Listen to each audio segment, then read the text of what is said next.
American spy teaming up with a Russian spy. People thought it was crazy back then, but honestly, it's still crazy to this day. Because Russia still kind of hates America like everybody else.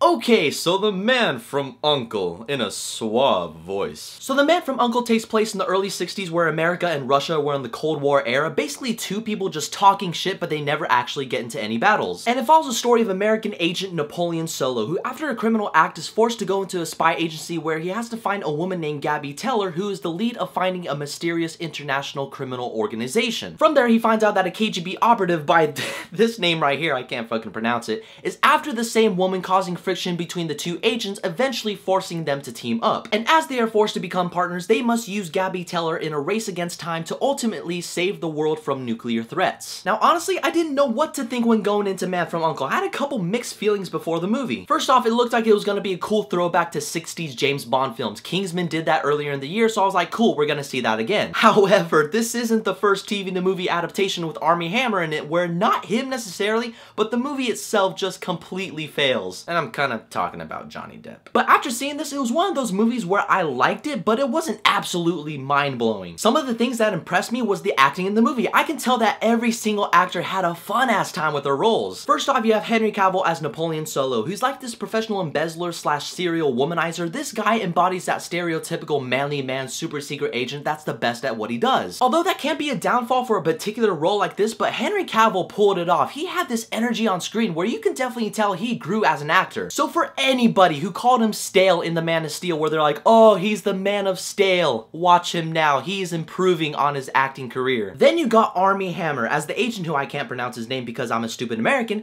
as the agent who is so focused on the mission since he hangs on his pride in being somebody from the KGB. You can tell that Napoleon Solo and Mr. Russian Agent were polar opposites. One was a suave, manly man who didn't take things too seriously, where the other was more hell-bent on the mission. And both Cavill's and Hammer's chemistry was not only believable, but as you see them on screen together more, you can buy the fact that these guys make an excellent duo. Seeing them butt heads and working together at the same time was sort of comedic as well. These two were great in the movie. Alicia Vikander was good, although if you're new to this actress, I don't think that this is the role that will make you search her out more. I prefer her in Ex Machina, really. She had more of a compelling role in that than Man from U.N.C.L.E. as Gabby Teller. Nonetheless, she was still good. She's still my woman crush that I really want to bang her. I mean, what? But Man from U.N.C.L.E. is directed by the always stylish Guy Ritchie, the director of the Sherlock Holmes movies and Snatch.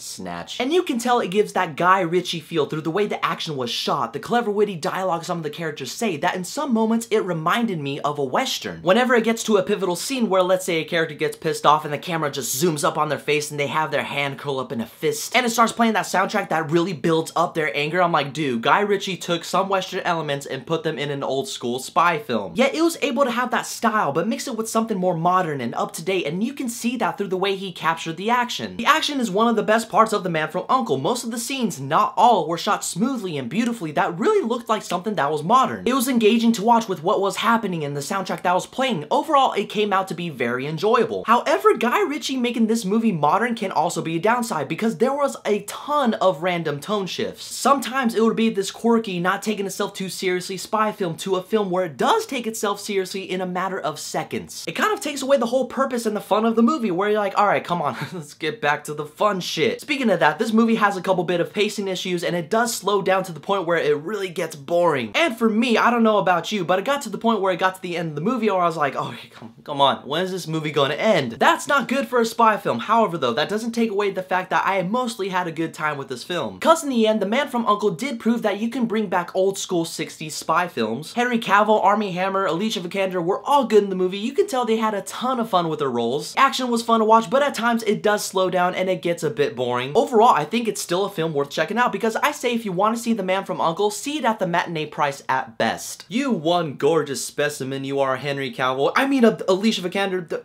Fuck it, I have a crush on Superman too. Who doesn't, right? So have you seen The Man from U.N.C.L.E. and what did you think about it? Whatever your thoughts are, leave the comments below. And as always, there's a link for my Twitter and my Facebook below as well. Keep in contact with me, don't forget to hit that subscribe button. But in the meantime, I have to get going before my cover gets blown. I think I'm a super secret agent. I can hold my breath for like a minute and a half. Beat that, Tom Cruise.